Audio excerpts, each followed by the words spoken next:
అహ్మదాబాద్ విమాన ప్రమాదంపై high level committee ఏర్పాటైంది. పలు విభాగాల్లోని నిపుణులతో కమిటీ ఏర్పాటు చేశారు. కేంద్ర హోంశాఖ కార్యదర్శి నేతృత్వంలో కమిటీ పనిచేయనుంది.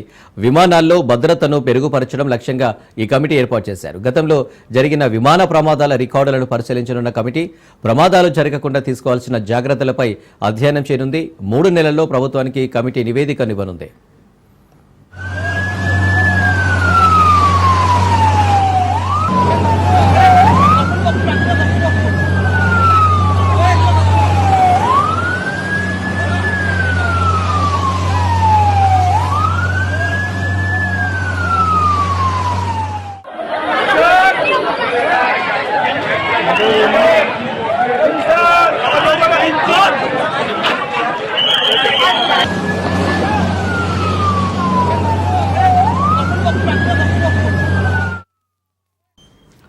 అహ్మదాబాద్ విమాన ప్రమాదంపై హై లెవెల్ కమిటీ ఏర్పాటైంది. పలు విభాగాల్లోని నిపుణులతో కమిటీ ఏర్పాటు చేశారు.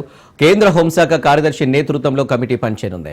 విమానాల్లో భద్రతను మెరుగుపరచడం లక్ష్యంగా ఈ కమిటీ ఏర్పాటు చేశారు. గతంలో జరిగిన విమాన ప్రమాదాల రికార్డులను పరిశీలించనున్న కమిటీ ప్రమాదాలు జరగకుండా తీసుకోవాల్సిన జాగ్రత్తలపై అధ్యయనం చేయనుంది.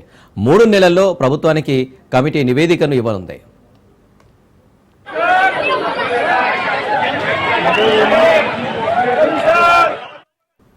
రైట్, ఇక అహ్మదాబాద్ విమాన ప్రమాదంపై హై లెవెల్ కమిటీకి సంబంధించి డీటెయిల్స్ మా ప్రతినిధి సైదులు అందిస్తారు. సైదులు,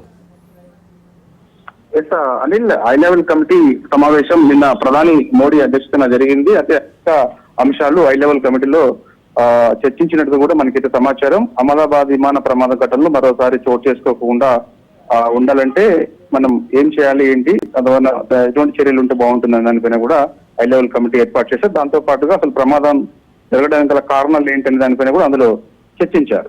సో ఇక పోతే మాత్రం ఇక అహ్మదాబాద్ విమాన ప్రమాద మృతుల సంఖ్య మాత్రం అనిల్ ఇక రోజు రోజుకి పెరుగుతుందనే చెప్పాలి. ఎందుకంటే చాలా మంది వైద్య విద్య ఎవరైతున్నారో వారందరూ కూడా లంచ్ చేస్తున్న సమయంలో అహ్మదాబాద్ నుంచి టేకప్ అయినటువంటి లండన్ కి వెళ్తున్నటువంటి విమానం, ఎయిర్ ఇండియా విమానం కొద్ది సమయం వ్యవధిలోనే ఈ మెడికల్ భవనాన్ని ఢీకొట్టి కుప్పకూలిపోయింది. కాబట్టి ఆ సమయంలో చాలా మంది మెడికల్ సిబ్బంది మొదటి రోజు 24 మంది చనిపోయినట్టుగా కూడా అధికారికంగా ప్రకటన చేశారు. నిన్న 5 మంది చనిపోయారు. ప్రస్తుతం మనకు అందుతున్న సమాచారం మేరకైతే ఇప్పటి వరకు ఈ యొక్క అహ్మదాబాద్ విమాన ప్రమాదంలో మృతుల సంఖ్య 272 మందికి చేరింది.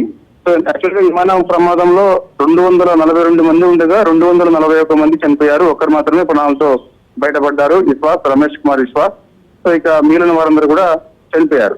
అందులో గుజరాత్ మాజీ ముఖ్యమంత్రి కూడా విజయ్ రూపాని కూడా ఉన్నారు.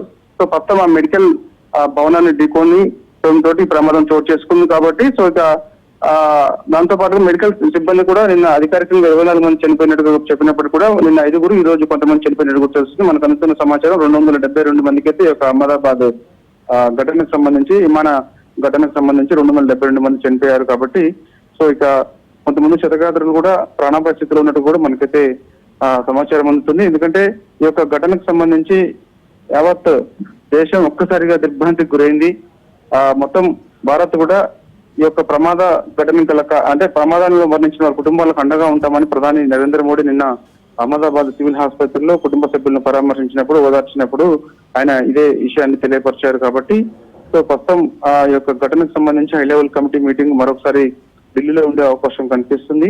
దాంతో పాటుగా ఇప్పుడు కాక్పిట్ రికార్డర్ కూడా అది స్వాధీనం చేసుకున్నారు. కాబట్టి సో అందులో మనకి క్లారిటీ వచ్చే అవకాశం కూడా కనిపిస్తుంది. ఎందుకంటే ఆ సమయంలో టేక్ ఆఫ్ అయిన కొద్దిసేపటికి విమానం ఒక్కసారిగా కుప్పకూలిపోయింది. కాబట్టి అప్పుడు ఆ సమయంలో పైలట్ మాట్లాడినటువంటి వ్యాఖ్యలు ఏంటి అనే దానిపైన అందులో రికార్డ్ అవుతాయి. కాబట్టి దాంతో పాటుగా ఇక FDR కూడా మనకి స్వాధీనం చేసుకున్నాం. కాబట్టి సో ఆ FDR లో కూడా ఆ సమయంలో సాంకేతిక లోపం ఏంటి అనేది కూడా స్పష్టంగా అందులో రికార్డ్ అవుతున్నది కూడా మనకైతే నిపుణులు చెప్తున్నారు. సో ఆ FDR, ఈ కాక్పిట్ రికార్డర్, ఈ రెండు కూడా స్వాధీనం చేసుకొని అవి 2 రోజులలో వాటి యొక్క వాయిస్ రికార్డు కూడా నిపుణులు వినే అవకాశం కనిపిస్తుంది. విన్న తర్వాత ప్రమాదం గల కారణాలు ఏంటనేది కూడా మనకు తెలిసే అవకాశం ఉంటుంది. జైదులు, ఆసుపత్రిలో చికిత్స పొందుతున్న వారి క్షతగాతుల పరిస్థితి ఏంటి? వైద్యులు ఏం చెప్తున్నారు? సునీల్, ప్రస్తుతం అయితే కొందరు పరిస్థితి క్షేమంగా ఉన్నట్టు కూడా వైద్యులు చెప్తున్నారు. నిన్న కొంతమంది క్షేమంగా ఉండడంతో 5 మరణించారు, ఈ రోజు కొంతమంది చనిపోయారు. కాబట్టి మొత్తం 272 చేరుకున్నారు. కాబట్టి సో మరికొందరు పరిస్థితి క్షేమంగా ఉన్నట్టుగా కూడా మనకైతే విశ్వసనీయంగా సమాచారం అందుతుంది. సో వారందరూ కూడా త్వరగా కోలుకోవాలని చెప్పేసి కూడా అందరూ యావత్ భారతదేశం మొత్తం కూడా ప్రార్థనలు చేస్తున్నారు. ఎందుకంటే మెడికల్ సిబ్బంది ముఖ్యంగా అక్కడ లంచ్ చేస్తున్న సమయంలో ఒక్కసారిగా ఈ యొక్క ఎయిర్ ఇండియా విమానం టేకాఫ్ అయిన కొద్దిసేపు వ్యవధిలోనే మెడికల్ భవనాన్ని ఢీకొట్టడం తోటి లంచ్ చేస్తున్నటువంటి వారు స్పాట్ లో 24 మంది చనిపోయారు. మరికొంది మందిని శతగాత్రులను ఉటావుటిన అహ్మదాబాద్ సివిల్ ఆసుపత్రికి తరలించారు. చికిత్స పొందుతూ నిన్న 5 చనిపోయారు. సో మొత్తం 272కి చేరింది. సో మరికొందరు 10 మంది కూడా కొంత పరిస్థితి విషమంగా ఉన్నట్టుగా కూడా మనకైతే సమాచారం ఉంటుంది. సో వారి యొక్క వివరాలు కూడా మరి కాసేపట్లో ఈ రోజు 10 గంటలకు లేదా 11 గంటలకు హెల్త్ బులెటిన్ కూడా విడుదల చేసే అవకాశం ఉంది వారి ఆరోగ్య పరిస్థితికి సంబంధించి. Right Saidulu, thank you.